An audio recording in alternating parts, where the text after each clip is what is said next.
ఐలో question table present ఫామ్లో మనం ఇతరులను డబ్ల్యూహెచ్ టైప్లో క్వశ్చన్ వేరే ఏ విధంగా అడగాలో చూద్దాం. క్వశ్చన్ టేబుల్లో మనకు డూ డస్ మీకు ఆల్రెడీ ఇంతకుముందు లెసన్లో క్లాస్లో చెప్పుకున్నాం.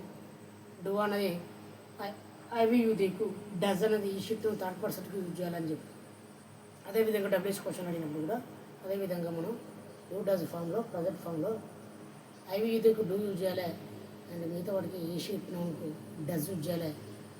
వాటితో మనం ఫామ్ చేద్దాం చూద్దాం. సో చూసుకుంటే డబ్ల్యూహెచ్ క్వశ్చన్ కొన్ని చూద్దాం. మన ఇతరులు ప్రశ్నించాలనుకంటే ఇది అక్కడ కన్ఫ్యూజ్ అవుతాడు. ఇక్కడ what, why, where, when, which, whose, whom, how, who అనే కొన్ని తీసుకుంటాం. ఇప్పుడు మనకు ఆల్రెడీ చెప్పింది నేను డూకు ఐవి యూదే యూజ్ చేయాలి, డస్కు ఈ షిఫ్ట్ నౌన్ యూజ్ చేయాలి నేను ఆల్రెడీ చెప్పిన ఆ విధంగా మనం ఫామ్ చేయాలి. సో చూసుకోండి what, why, where, when, which, whose, how, who వీటిని తీసుకొని క్వశ్చన్ టేబుల్ క్వశ్చన్ ఏ విధంగా చేయాలి. డూకి ఏం చెప్పినా ఐవి యూదే యూజ్ చేయాలి, డస్కు ఈ షీట్ నన్ను యూజ్ చేయాలి, ఈ విధంగా ప్రశ్నించాలి. సో తెలుగులో ఒక ప్రశ్నను ఇంగ్లీష్ ఏ విధంగా ఫామ్ చేయాలి చూద్దాం. ఫర్ ఎగ్జాంపుల్ నీకు ఏం కావాలి అంటాడు కామన్గా. నమస్తే నీకేం కావాలి అంటాడు. ఏం కావాలంటే మరి ఇంగ్లీష్లో ఏం చేయాలి? What do you want. First W H question, తర్వాత డూ ఫామ్, తర్వాత సబ్జెక్ట్ వస్తుంది. డూ తర్వాత సబ్జెక్ట్ వస్తుంది, తర్వాత V1 వస్తుంది. ఆల్వేస్ V1 ఉంటుంది. ఆల్వేస్ V1 ఉంటుంది, అందుకే V1 రాయాలి. నీకేం కావాలి? What do you want. W H question, do form, you ఉంది. యూ అంటే ఏం చెప్పి ఇక్కడ ఆల్రెడీ యూకి ఏం చేయాలి మనం? డూ ఫామ్ డూ యూజ్ చేయాలి. So what do you want, నీకు ఏం కావాలంటే వాట్ డూ యూ వాంట్ అనాలి. వాట్ డస్ యూ వాంట్ అనాలి. Okay. So what do you want, నీకేం కావాలి. సో ఇందులో ఈ సబ్జెక్ట్లో చూసుకున్నాం. అతనికి ఏం కావాలి అంటే what does he want. What does he want, ఇక్కడ డస్ వచ్చింది కాబట్టి ఇక్కడ హీ వాంట్. ఇక్కడ హీ వచ్చిన వాడికి డస్ వాడినాం. హీ ప్లేస్లో మనకు వి ఉన్నా, డ్యూ ఉన్నా, దే ఉన్నా డూ వస్తుంది. వాట్ డస్ హీ వాంట్, అతనికి ఏం కావాలి. ఆమెకి ఏం కావాలంటే వాట్ డస్ హీ వాంట్, ఆమెకి ఏం కావాలి. సో రాజుకి ఏం కావాలి? వాట్ డస్ రాజు వాంట్ అంటే he want. Why do you, నువ్వు ఎందుకు ఏడుస్తున్నావు ఇంగ్లీష్లో అని అడగాలి. ఎందుకు ఏడుస్తున్నావు అంటే వై డూ యూ క్రై అనాలి. వై డూ యూ క్రై, నువ్వు ఎందుకు ఏడుస్తున్నావు. ఇదే చూసుకుందాం మనం. వై డూ యూ క్రై, వారు ఎందుకు ఏడుస్తున్నారు. వై డూ దే క్రై, మేము ఎందుకు ఏడుస్తున్నాం. వై డూ వీ క్రై, ఎందుకు ఏడుస్తున్నావు అసలు మేము ఈ విధంగా చెప్పుకోవచ్చు. So why do you cry, ఎందుకు ఏడుస్తున్నావు. ఆమె ఎందుకు ఏడుస్తుంది. Why does she cry, why does she cry, why does she cry అని వై డూ షీ క్రై అన్నది. వై డస్ షీ క్రై, ఆమె ఎందుకు ఏడుస్తుంది. అతను ఎందుకు ఏడుస్తున్నా వై డస్ హీ క్రై, అతను ఎందుకు ఏడుస్తున్నాడు. నెక్స్ట్ నువ్వు ఎక్కడ ఉంటున్నావు. అరే ఎక్కడ ఉంటున్నావు నువ్వు అంటే వే డూ యూ లివ్. ఏమన్నా వేర్ డబ్ల్యూహెచ్కి వచ్చావు. డూ యూ లివ్ తెలుసు మనకు. యూకు డూ వస్తుంది. వే డూ యూ లివ్, ఎక్కడ ఉంటున్నావా. వారు ఎక్కడ ఉంటున్నారు. వే డూ దే లివ్, వారు ఎక్కడ ఉంటున్నారు. ఆ విధంగా చెప్పుకోవచ్చు. నెక్స్ట్ అతడు ఎక్కడ ఉంటున్నాడు. Where does he live, where does he live.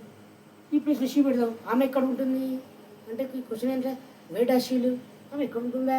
Where does she live. అతడు ఎక్కడ ఉంటాడు. వే డస్ హీ లివ్. వారు ఎక్కడ ఉంటున్నాడు. వే డూ దే లివ్. అతడు ఎక్కడ ఉంటున్నాడు. నీవు ఎక్కడ ఉంటున్నావు. వే డూ యూ లివ్. ఆ విధంగా చెప్పుకోవచ్చు. నెక్స్ట్ నువ్వు ఎప్పుడు వచ్చావు అనుకుందాం. రాగానే అరే ఎప్పుడు వచ్చినావు నువ్వు అంటే ఇంగ్లీష్లో వెన్ డూ యూ కమ్, నువ్వు ఎప్పుడు వచ్చినావు. వారు ఎప్పుడు వచ్చారంటే అరే వాళ్ళు ఎప్పుడు వచ్చారా. వెన్ డూ దే కమ్, ఆ విధంగా చెప్పుకోవాలి. నెక్స్ట్ అతను ఎప్పుడు వచ్చాడు. When does he come. అన్ని వర్బ్లో లాస్ట్ కన్నా V1. When does he come. ఆమె ఎప్పుడు వచ్చిందంటే వెన్ డస్ హీ కమ్. అంతే simple. Right. Next which colour do you like, నీకు ఏ కలర్ అంటే ఇష్టం అంటే ఇక్కడ which colour do you like, నీకు ఏ కలర్ అంటే ఇష్టం. Which colour do you like, వారికి ఏ కలర్ అంటే ఇష్టం.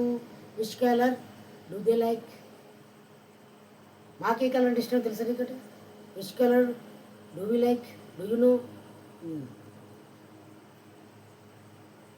దానికి ఏ కలర్ అంటే ఇష్టం, which colour does it like. ఆమెకి ఏ కలర్ అంటే ఇష్టం, which colour does he like. అతనికి ఏ కలర్ ఇష్టం, which colour does he like. ఈ విధంగా చెప్పుకోవచ్చు. నెక్స్ట్, నువ్వు ఎవరి మాటలు వింటున్నావు, whose words do you listen. నువ్వు ఎవరి మాటలు వింటున్నావు, ఇట్లా మాట్లాడుతున్నావు. వారు ఎవరి మాటలు వింటున్నారు, whose words do they listen. Next, అతడు ఎవరి మాటలు వింటున్నారు, whose words does he listen.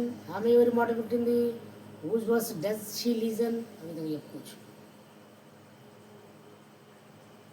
నువ్వు ఎలా వెళ్తున్నావు, హౌ డు యూ గో. వారు ఎలా వెళ్తున్నారు, హౌ డు దే గో. నువ్వు ఎలా వెళ్తున్నాము, హౌ డు వి గో. అతడు ఎలా వెళ్తున్నాడు, హౌ డస్ హీ గో. ఆమె ఎలా వెళ్తుంది, హౌ డస్ షీ గో చెప్పుకోవచ్చు.